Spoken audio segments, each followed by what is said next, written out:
अगर हम एक ऑर्गेनाइजेशन के कॉन्टेक्स्ट में देखें तो अक्सर ऐसा होता है कि कस्टमर की डिलीवरी टाइम पे हो रही होती है, प्रोडक्शन टाइम पे हो रहा होता है और सप्लायर से मटेरियल भी टाइम पे हो रहा होता है। लेकिन इन सब के बावजूद भी जो हमारी ओवरऑल लॉजिस्टिक्स कॉस्ट है वो बढ़ती जाती है।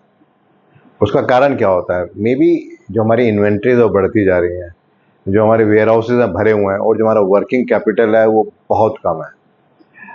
अक्सर हम सोचते हैं कि इसका कारण शायद ट्रांसपोर्टेशन है, बट एक्चुअली में उसका रीज़न ट्रांसपोर्टेशन ना हो के फ्लो ऑफ ट्रांसपोर्टेशन है कि किस तरीके से हम ट्रांसपोर्टेशन का यूज़ कर रहे हैं। और यहीं पर ही कॉन्सेप्ट आता है मिल्क रन सिस्टम का, जिसका मेन ऑब्जेक्टिव है कि किस तरीके से हम इन्वेंट्री को कम रखें, वर्किंग कैपिटल का ज़्यादा से ज़्यादा अच्छे से इस्तेमाल करें और इस बात को कैसे इंश्योर करें कि जो कस्टमर की डिलीवरी है वो टाइम पे हो।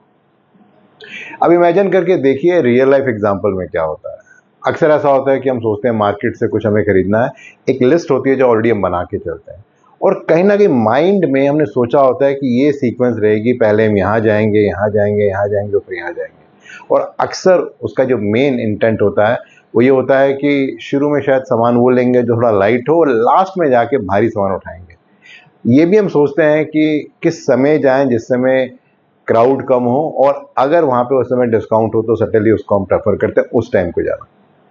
अगर ये सारा काम हम पर्सनल लाइफ में कर सकते हैं तो आई एम वेरी श्योर हम अपनी प्रोफेशनल लाइफ में भी इन सब बातों को यूज़ कर सकते हैं। और यहीं पर ही मिल्क रन सिस्टम की बात आती है कि किस तरीके से इसको हम इफेक्टिवली इस्तेमाल कर सकते हैं। जब हम बात करते हैं एक ऑर्गेनाइजेशन के कॉन्टेक्स्ट में तो एक सबसे बड़ा जो चैलेंज आता है वो ये आता है कि हम सब सोचते हैं कि मेन ऑब्जेक्टिव हमारा मटेरियल को ट्रांसपोर्ट करना है एक जगह से दूसरी जगह, बट ये करते हुए हम भूल जाते हैं कि जब ये सब हो रहा है तो साथ में बहुत कुछ हो रहा है।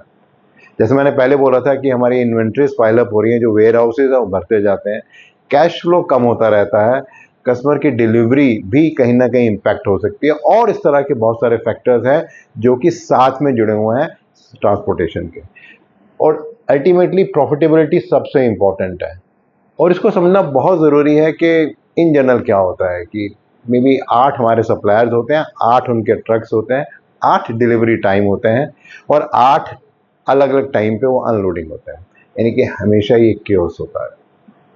अब अगर इसको हम समझने की कोशिश करें with respect to lean system, जहाँ पे हम बात करते हैं मिल्क रन सिस्टम की, उसका मेन ऑब्जेक्टिव एक ही है कि किस तरीके से हमारा स्मूथ फ्लो हो, जिससे कि हम मैक्सिमाइज तरीके से इंश्योर कर सकेंगे जो हमारा ट्रांसपोर्टेशन है वो सिंक्रोनाइज हो। अब रादर देन 8 ट्रक की जगह हम सोचेंगे कि हमारा एक ही ट्रक हो, 8 सप्लायर्स हो, एक ही टाइम हो अनलोडिंग का और एक ही ट्रक अलग अलग जगह जाए और मटेरियल को लेके आए, जिससे कि कम इन्वेंट्री हो, वर्किंग कैपिटल का इस्तेमाल भी अच्छे से हो और जो हमारा इन्वेंट्री है वो भी कम हो। जब हम इन बातों का ध्यान रखते हैं तो बहुत ज़्यादा पॉसिबिलिटी होती है कि जो भी कुछ हम अचीव करना चाहते हैं उसको हम अचीव कर लेते हैं। और अगर हम बेनिफिट की बात करें तो सबसे पहला बेनिफिट तो कैश फ्लो में होता है। हमारा कैश फ्लो हमेशा ही बहुत अच्छी सिचुएशन में रहता है। देन सर्टेनली जो हमारी इन्वेंट्री है वो हमेशा चेक में रहती है, क्योंकि हम कभी भी बहुत ज़्यादा इन्वेंट्री नहीं रखते। हम इस बात को इंश्योर करते हैं कि छोटे छोटे लॉट में मटेरियल आए और उसको हम कंज्यूम करें।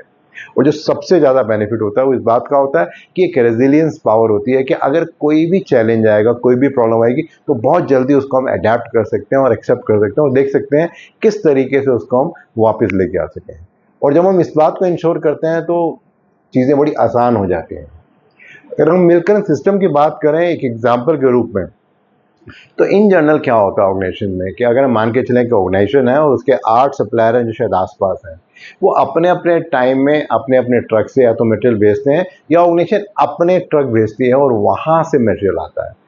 यानी कि सबका डिलीवरी टाइम भी अलग है, अनलोडिंग टाइम भी अलग है और मे बी ये सब करते हुए भी शायद इन्वेंट्री बहुत ज़्यादा होने वाली है।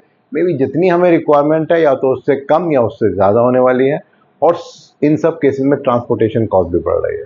बट अगर उसी सिनेरियो को हम चेंज करें, एक ही ट्रक हो, एक सर्टेन टाइम हो जो एक टाइम पे जाए और सभी सप्लायर्स के साथ मटेरियल लेके आए और इंश्योर करे कि वो जो क्वांटिटी है उतनी ही हो जितनी चाहिए। मे भी हो सकता है दिन में 2 या 3 बार वही ट्रक बार बार घूम के जाएगा और मटेरियल लेके आएगा, बट उससे हम इंश्योर करने वाले ये हैं कि जो हमारी इन्वेंट्री है वो कंट्रोल में, जो हमारा प्रोडक्शन का प्लान है उसी हिसाब से हम प्रोडक्शन कर रहे हैं। अगर हमारा प्रोडक्शन प्लान ऊपर नीचे हो रहा है तो उसी हिसाब से जो मिल्क रन सिस्टम है, हम उस बात का इंश्योर करेंगे कि हम अपने सप्लायर से उतना ही मटेरियल लेंगे जितनी हमें रिक्वायरमेंट है।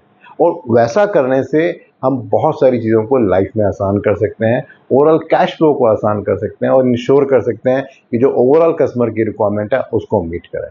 और जब इस बात को हम करते हैं तो बहुत सारे तरीक़ों से इसका फ़ायदा रहता है in terms of profitability, in terms of inventory cost. क्योंकि इस बात को समझना बहुत ज़रूरी है कि जो अच्छी कंपनीज होती हैं, जिनको हम सो कॉल्ड अच्छी कंपनीज बोलते हैं, उसका मेन ऑब्जेक्टिव ये नहीं होता कि उनके पास बहुत सारे और बहुत बड़े वेयर हाउसेज हैं। उनका इंटेंशन ये होता है कि वो किस तरीके से एक स्मूथ फ्लो ऑफ मटेरियल कर सकते हैं और इस बात को इंश्योर कर सकते हैं जो डिसीजन मेकिंग हो फास्ट हो। क्योंकि end of the day important क्या है? इम्पॉर्टेंट ये है कि हमारा कैश फ्लो ज़्यादा लॉक ना हो, हमारी इन्वेंट्री कम हो और हम कस्टमर की डिलीवरी को फुलफिल कर सकें। और इस बात को समझना बहुत ज़रूरी है कि जो कॉम्पिटिटिव एडवांटेज है वो इस बात से नहीं आता हमारे कितने सारे ट्रक मार्केट में घूम रहे हैं और मटेरियल ला रहे हैं। वो इस पे डिपेंड करते हैं कि क्या वो राइट मटेरियल राइट टाइम पे और स्मार्टेस्ट पॉसिबल वे में कर पा रहे हैं, क्योंकि यही रियल पावर है मिल्क रन सिस्टम की। मेरा जो अगला वीडियो रहेगा वो लीन मैनेजमेंट के एक और टॉपिक पे रहेगा, जहाँ मैं एक और कंसेप्ट के बारे में आपसे बात करूँगा। रेगुलरली बहुत सारे फीडबैक मिल रहे हैं और हेल्प कर रहे हैं अंडरस्टैंड करने के लिए आपकी क्या एक्सपेक्टेशन है। सो प्लीज़ उसको आप कंटिन्यू कीजिए। इस पर्टिकुलर वीडियो का आप और डिटेल में जानना चाहते हैं तो नीचे आपको एक लिंक मिलेगा, उसे क्लिक करेंगे तो एक ब्लॉग आपको दिखेगा, वहाँ और जानकारी मिलेगी इस वीडियो के बारे में। और अगर इस तरह के ब्लॉग्स एंड वीडियोस आपको अच्छे लगते हैं तो आप हमेशा अपने फ्रेंड्स एंड कोलीग से शेयर कर सकते हैं और मेरे यूट्यूब चैनल और मेरी वेबसाइट bhavyamangla.com को सब्सक्राइब भी कर सकते हैं। बहुत अभी रिसेंटली मैंने एक किताब लिखी है with respect to supply chain management. अगर उसके बारे में आप और कुछ जानना और समझना चाहते हैं तो उसके बारे में आपको नीचे एक लिंक मिलेगा, वहाँ पर और जानकारी मिलेगी उस बुक के बारे में। धन्यवाद।